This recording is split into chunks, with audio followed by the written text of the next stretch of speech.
Me. Me when I see a plane. Me when someone tickles my neck. Me when I stand on my own head. Me when I cosplay as Undertale's lesser dog. Me when I descend into HE double toothpicks. Hey!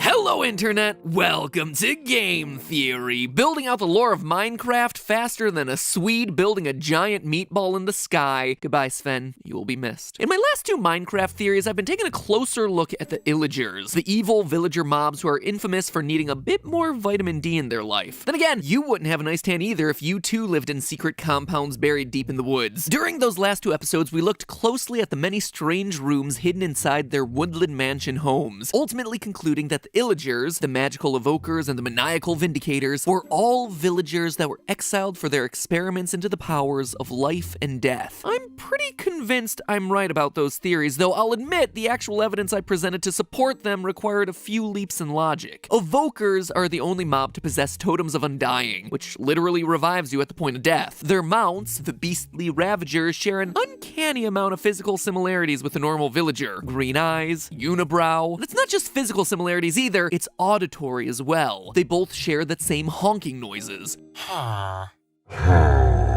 And from a lore standpoint, Ravagers weren't allowed to be scared of rabbits, again, possibly connecting them to a villager origin. Last but most strangely, the Illagers have rooms full of wool in the exact colors of Minecraft Steve's outfit, implying that they're trying to create or replicate our blocky hero in some way. The connections are certainly there, but admittedly, they're weaker than a wooden axe against a block of obsidian. But I was convinced I was onto something, so true to the spirit of the game, I kept digging, and I struck diamond. I struck emerald? I struck netherite? What is the thing I should be most excited about finding when I'm digging in the ground at this point? Because there are so many rare, high-tier blocks at this point, and they all have such different usages that I'm not quite sure what's the most exciting one to find at this point. I think it's netherite. Like, to me, I think netherite's the most exciting thing, because it's super rare, and it's also the newest. Diamond at this point is like, oh, it's diamond. Anyway, I struck a rare and exciting buried resource that serves as an apt analogy for me finding the missing link in my lore theory. The evokers are indeed playing with the powers of life and death, but not quite in the way that I originally thought. And today's theory is gonna prove it as we cover the secrets of the Vindicators and the mysteries of the Vex. So don't touch that dial, theorists. After these messages, we'll be right back.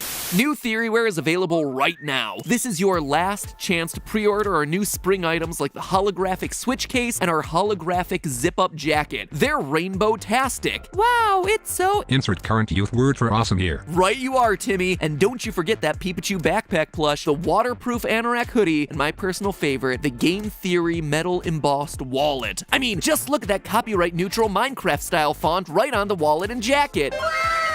After June 5th, all these items get Thanos dusted away, so if you want to guarantee getting one of these items, order now. Operators are standing by. There is no jingle for getting back to the show. Ever since I started researching the Illagers, something kept rubbing me the wrong way. The Vindicators. Unlike all the other villagers and Illagers with their iconic green eyes, Vindicators have blue eyes, and this is apparently an important detail of their design. In a previous texture update for the game, Vindicator eyes were changed to green in order to fit with all the other villager-Illager mobs, but it was changed back to its original blue. In Snapshot 18W47B, the color of the Vindicator's eyes turned blue again. So clearly, it's important to the backstory of the character for some reason. Just like Ravagers not being scared of rabbits was apparently important to the backstory of that monster. So why? Why does a blue eyes Vindicator dragon matter so much? Well, think back to one of the rare rooms that we found inside the Woodland Mansion in a previous theory. In those rooms, there's a giant recreation of an Illager head with a bright blue block of the magical ingredient lapis hidden in the middle. That in and of itself would be weird enough, but there's something about this strange room that I overlooked before. Sure, it looks to be an Illager head, but it's not. At least, not quite. You see, it has the pale gray skin that the Illagers are known for, but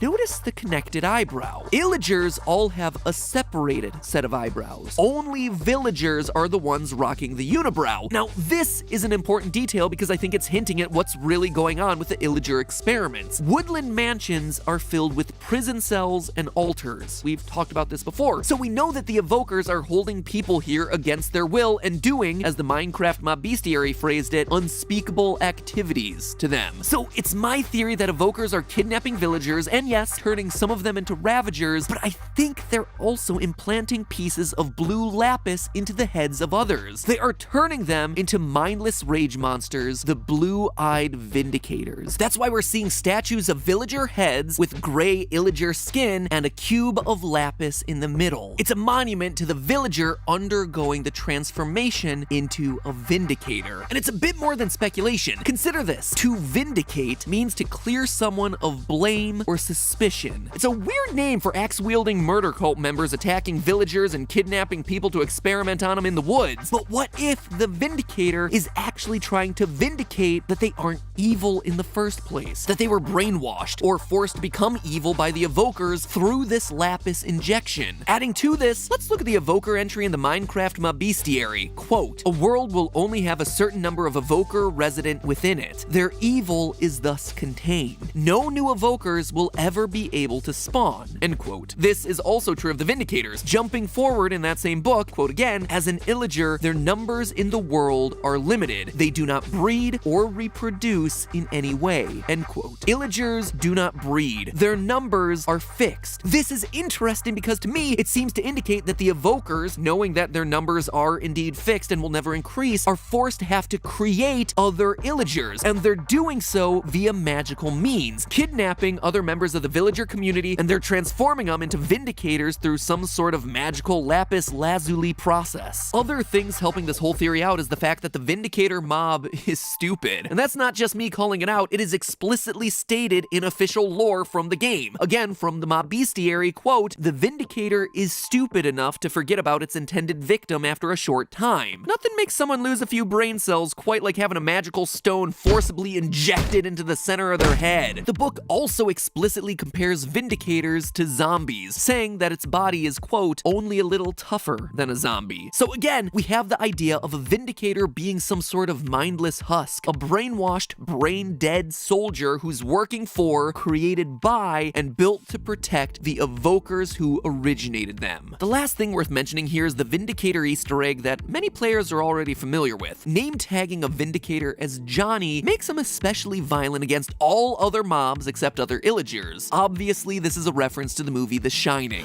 Here's Johnny! Why here, though? Well, Vindicators use an axe, and so did Jack Torrance in the movie, except there's something else here that's worth mentioning. Jack Torrance in The Shining is just a normal guy who's driven into being a crazed, murderous madman by the evil supernatural forces that exist in the hotel around him. He's an innocent guy who is corrupted by spiritual powers, to the point of going insane and attacking everyone around him. The Easter egg movie reference could be just for fun, sure, but it could also be hinting at the origins of this mob. Innocent villagers corrupted by the evil magic of the evokers as they tried to build their ranks, and now they're left to vindicate themselves, prove that they're not actually guilty of the crimes they commit. But this is all still obviously speculation, right? I haven't done anything to prove that the evokers can actually wield magic with powers over life and death. For that, I turn your attention to the Vex. The Vex are flying hostile mobs that are summoned to attack by evokers. They're like little angels with wings until they start attacking you and you suddenly see that they're definitely no angels. These things are tiny and they are vicious. Makes them, in my opinion, one of the most challenging regular hostile mobs in the game to deal with. What makes them even worse to deal with, though, is that not only are they flying, but they can also pass through any block, including water and lava, without taking damage. There is no escaping from these things once they target onto you. But the reason I'm talking about them today is that they're the final proof that I needed to show that the evokers truly have control over death itself. To understand why, we need to begin with Minecraft's newest game, Minecraft Dungeons. This game literally came out earlier this week. Congratulate me for resisting the urge to put Minecraft 2 into the title of this video. Nintendo sent me a free Switch copy of it early. Thanks for that one, guys. I've been playing a lot of it just to see if there's anything that would elaborate on the lore of this world a bit more. And wouldn't you know it, a key gameplay mechanic of dungeons is exactly what I needed. You see, in this game, which is basically Diet Diablo, dungeon crawling, loot collecting, mowing through waves of enemies, it's all really satisfying. There are no static spells that mage characters learn over time. Instead, you kill mobs and then you collect souls. You then use those souls to fuel abilities from your special specialty artifacts, as in souls, spirits of the dead. There are also weapons in the game that boost your soul gathering abilities like the Eternal Knife, the Bow of Lost Souls, and the Soul Fists. You heard that right, friends. Souls, spirits of the dead. And that's not me reading into things here. According to a tweet from the Minecraft Dungeons team, a true adventurer puts their soul into everything they do, and the truest adventurers put other people's souls in it too. For a long time, we've been making jokes and speculating about exactly this sort of thing in Minecraft, right? Soul sand in the nether is from dead people. Har, har, har, look at all their screaming faces hidden in the texture, except now it's pretty much confirmed outright. The souls of dead people are an energy source in this child-friendly Lego simulator. But here's why it all matters for today's theory. You see, the Vex have a couple of unusual properties. As I mentioned before, they're able to travel through all different block types without damage, but they also glow in the dark. If you fight a bunch of Vex in a dark room, you can still see them. However, even though they themselves have a ghostly glow, they don't actually light up anything else in the environment, almost like they're a spirit, a being made out of souls. Look back at some of that Minecraft Dungeons footage. We see the exact same type of behavior from souls in that game. Here they are in a dark environment, they themselves are glowing, but they don't cast any light onto the surrounding world, just like the Vex. A being made of souls would also make sense for a creature that's able to pass through any sort of brick type, just like a ghost or a spirit. And here's the kicker, my friend. Listen to the sound that an individual Vex makes.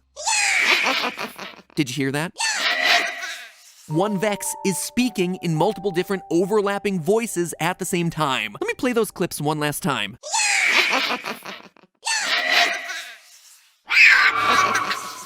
What this tells me is that a single Vex is actually a collection of multiple souls fused together. That's how you get shrieking and laughing and ghostly whooshes throughout their sound effects. In the words of the Mob Bestiary, quote, "We do not know what a Vex's body is made from since it has not yet been possible to obtain a specimen, but it is quite possible that it is not flesh as we know it," end quote. No, it's not. It's a being composed of spirits. Multiple spirits smushed together into a flying demon, and the Evoker is the one that is calling these creatures forth. The Evoker is able to summon the souls of the dead to do its bidding. And if all that wasn't proof enough that the Evoker has power over life and death, a common item in Minecraft Dungeons is the Spirit Knife, an item that, in the description, reads as follows: a ceremonial knife empowered using Illager evocation and holding the wrath of spirits. The Illagers are able to harness and weaponize the anger of the dead. And there you have it, my miners and crafters. Definitive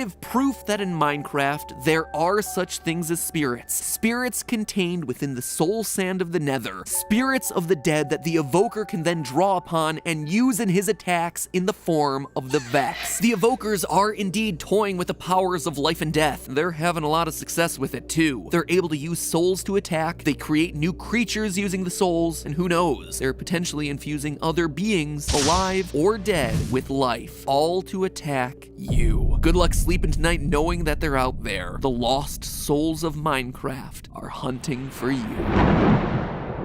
But hey, you can actually sleep a bit more soundly tonight without having to fear the undead souls of Minecraft thanks to our sponsor for today's episode, SimpliSafe. As a moderately famous internet person, it's hard for me to rest easy sometimes. Home addresses are shockingly easy to find, and we've had more than our fair share of fans dropping unmarked letters into our mailbox, which is cute and endearing and fun, but also a bit unsettling. And it starts to get really scary when someone who really doesn't like you starts sending you death threats. So home security is a big deal for me and Steph and Oliver, and I personally sleep easier thanks to SimpliSafe. It's a reliable home security system that protects you every which way to Sunday. With SimpliSafe, you just order it online or over the phone, it's delivered right to your home and you set it up in less than an hour. It is super easy. You just stick these sensors exactly where you need them and your home is professionally monitored 24/7 for just 50 cents a day. If anything happens, they make sure that the police get called immediately. And best of all, they have exactly the levels of protection that you're looking for. Entry sensors for doors and windows, motion sensors for late night in your house, stuff that you would expect, but even stuff that you wouldn't think about, like water sensors to detect leaks, which you can bet we doubled down on in our house after all the water damage we had to deal with last year. Nothing like losing an entire floor of your home to make you paranoid about stuff like that. So when we learned that SimpliSafe had water detectors, yeah, we bought a bunch of those. It's just not an issue anymore. We're protected around the clock by an award-winning home security system. So sleep easier tonight with a product that I really stand by, and one that I really appreciate for my own personal sanity, SimpliSafe. Visit simplisafe.com/MattPat, MATPAT, to learn more. Or, links in the top line of the description. That's simplisafe.com/MattPat. And remember, it's all just a theory. A game theory. Thanks for watching.